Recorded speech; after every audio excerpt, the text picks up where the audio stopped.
Guys, welcome back to my read along channel. This is the Dare game. Tracy Beaker is back by Jaqueline Wilson. This is all Jaqueline Wilson's own work. I'm just reading it for entertainment and pleasure. So without further ado, let's get going with the next chapter. This one's called Football's Home and it's on page 87. Let's go. It was a little bit dodgy getting away. Cam came over all stroppy about school and the fact that I've been bunking off.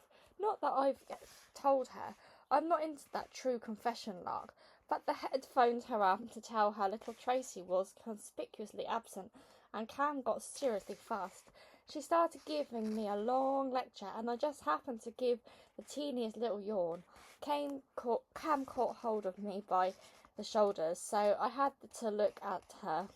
Tracy, this is serious. Yeah, I mean it. Her silly short hair was sticking up all over the place. I can't see why she'd grow her hair into a decent style. She'd look so much better if she wore makeup too. I don't know why she doesn't want to make herself look pretty like my mum. I didn't really want to look at her. I blinked so that my eyes went blurry and I just mumbled, Then I wiggled. You're digging into my shoulders, Cam. She looked like she really wanted to dig straight through my skin, but she just nodded and let me go. It is serious, Trace. You keep on and you'll be excluded. Well, really? That football guy is excluded. It only happens to the really tough nuts. I rather fancy being the toughest nutter of all. Don't sound so hopeful. It's mad. You bunk off school because you hate it, and they get narks and threaten you with this huge punishment. No school at all, which is precisely what you want most in the world. You don't really hate school, do you? Oh, please. I know you don't get on very well with Mrs. Bagley. Understatement of the century. But you won't be stuck in her class forever. You're bright. If only you'd give it a chance, you could really do well. Pass all your exams. I don't need to pass exams to be an actress. I thought you wanted to be a writer. I've changed my mind. I'd much sooner be an actress. Like your mum? Yeah, I went off into a little dream thinking about my mum and how it was going to be. Maybe I could get into acting straight away and we could be in films together. A real mother and daughter act. Mum could play my mum, not as a mumsy type, naturally more sexy and sassy. And I could be this cute kid with a sharp line and wise cracks. I could just see it. Trace. Cam's voice interfered with my imaginary reception. I know you love your mum very much. It's great you've been able to see her again. But maybe it might be better not to pin all your hopes on your mum. I knew what she was getting at. I didn't want to listen. I've got so many hopes pinned on my mum. She's like a human pincushion. I'm going to be all right. We're going to be okay, Mum and me. We are. I'm going to stay with her next weekend and I can't wait. Do you know something? Cam still doesn't seem to mind a bit. If that's what you want, Tracy, she said. Of course it's what I want. But what do you want? What I want is for you to stop playing truant. I want you to promise that you won't bunk off school tomorrow, or the next day, or the next, ever again. Promise, Tracy. I promised with my fingers crossed behind my back. It doesn't matter. Cam doesn't keep promises to herself. I mean, she was all set for it to be me and her together forever, and yet now my mum's come back on the scene. Cam acts like she can't wait to be rid of me. Well, see if I care. My mum's desperate to get me back. She's fantastic, even better than I made up. She's the best mum in the world. She is. Better than anyone else's. Cam's mum is this weird old posh lady who lives in the country somewhere and doesn't want to see Cam anymore because she disapproves of her lifestyle. Alexander's mum sounds like this little mouse who squeaks in a corner and shivers whenever his dad stalks past. Football's mum is just the opposite, fiercer than fierce and foul. I saw her today when I bunked off school. I had to see if Alexander followed through with his dare. I went to the spa on the corner to fork out for a new refreshment with my school dinner money. I was wandering back up the road when I saw this woman coming out of her house, yelling back at the hall, "You can get out of your bed, you lazy great slummock, and get cracking with that vacuuming, or you'll be it when I get home." "Did you hear me?" I said. "Did you hear me?" You could hear all the way up and down the street.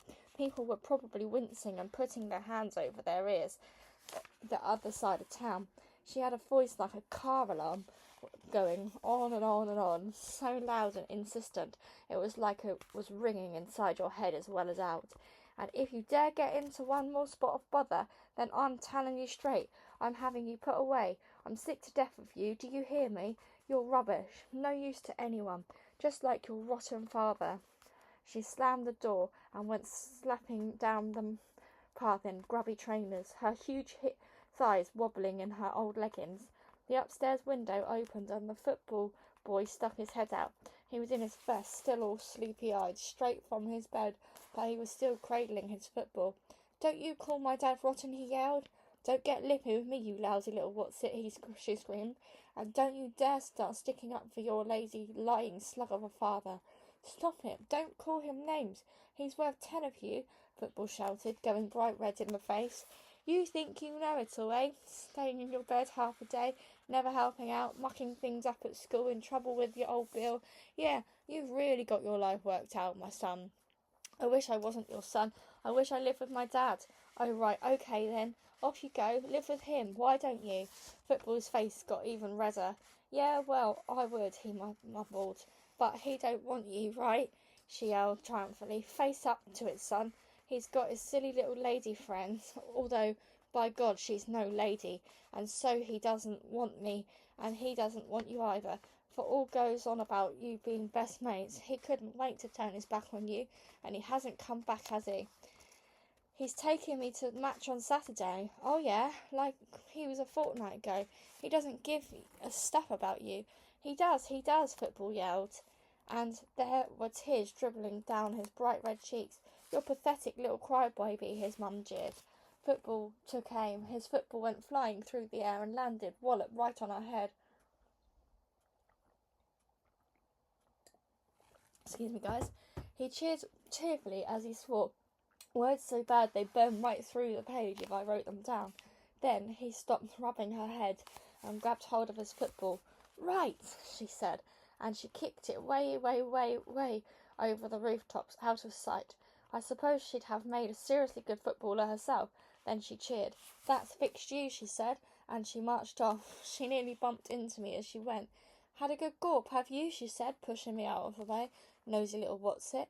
I told her I wouldn't hurt my eyes gawping at something as ugly as her." "Well," I whispered it. I didn't quite want to get into a shouting match with her myself. Football was shouting too, at me, telling me to clear him off and mind my own business, or words to that effect, almost as bad as his mum. He wiped his face very quickly so that I couldn't see the tears, though I'd already seen them, of course. But I cleared off and ate most of my tube of Smarties to calm myself, because I can't stick it if people start yelling and screaming, unless it's me. Then I made for the house, and you'll never guess what. There was Football in the garden, landed smack in a soggy carton of sweet and sour sauce. Now that had been magic. I mean, fancy that Football landing in my garden. So I decided to be a good little fairy myself. I picked up the football up gingerly and wiped all the orange goo off the grass and bounced it all the way back to Football's house. I banged at his door. No answer. I banged again. Nothing. I stared at the peeling paint, wondering if I'd got the wrong house. No, I was pretty sure. I backed down the garden path and peered up the window. "Oi, you, football guy," I bellowed. "Want your ball back?" I bounced it so hard to show I wasn't kidding. It worked. The window went up and Football's head poked out. "What are you doing, my ball?" he bellowed, as if he'd been one of the to kick it over the rooftops. "Okay, pal, if you're not even grateful," I said, and turned my back and went bouncy to his gate. "Wait," he yelled. I knew he would. He came charging out, 2 ticks in his vest and tracksuit bottoms and bare feet. Those little pink wiggly toes made him look much less fierce. "Give us it then," he said. "Play a game of footy with me. I told you before I don't play with girls." "Then I'll take this ball and find some guy who will play with me," I said. He tried to tackle me then, but I was too quick for him. "You little—" More amazing words. "You haven't got half a mouth on you. You obviously take after your mum." That really got him going. Blank, blank, blankety blank, you blanking blanker. "Hasn't anyone ever washed your mouth out with soap?" I said.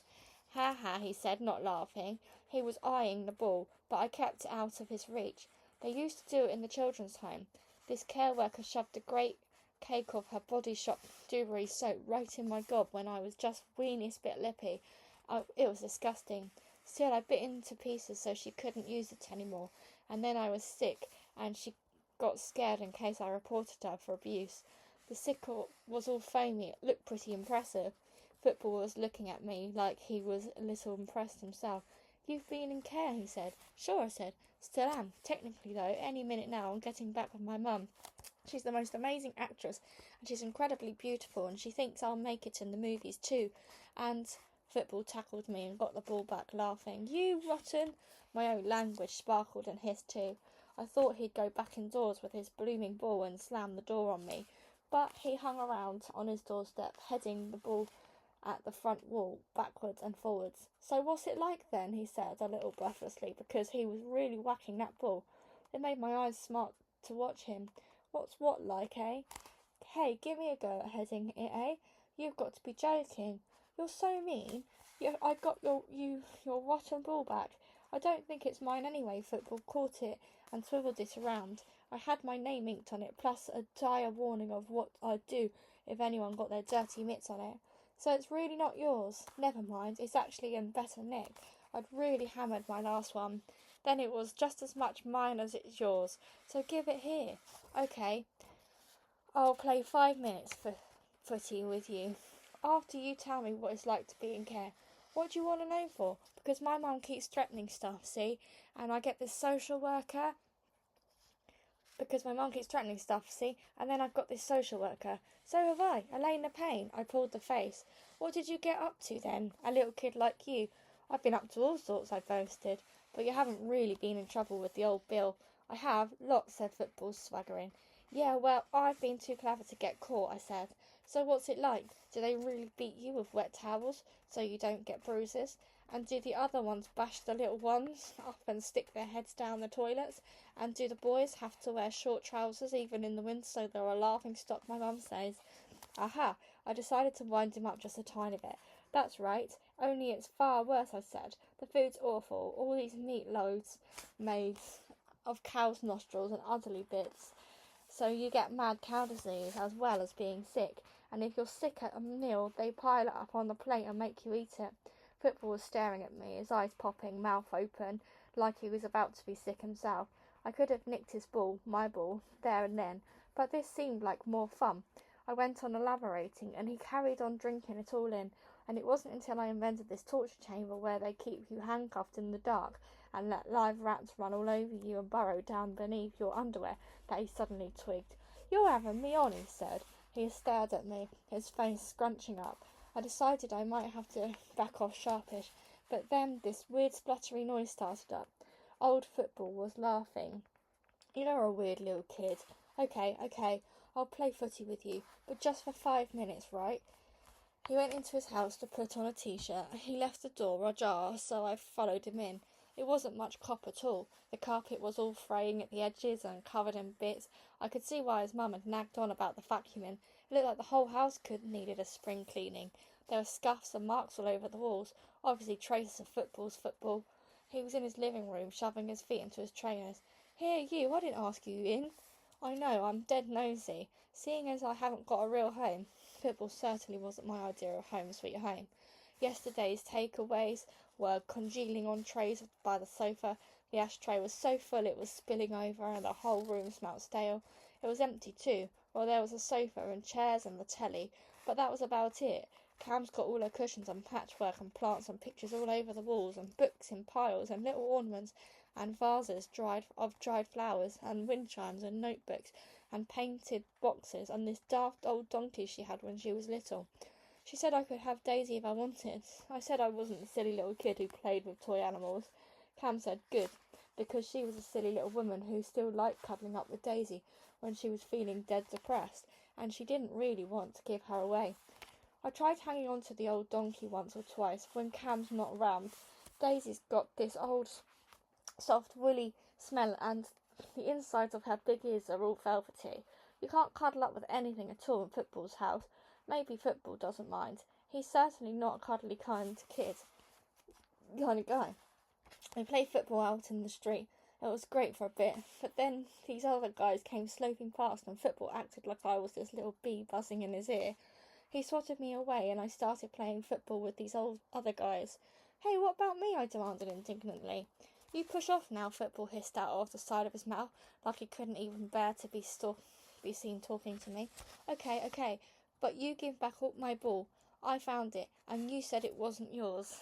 I got into a bit of an argument about it, and Football and his new mates won. I decided I didn't want to play footy with him if he were the last guy in the world.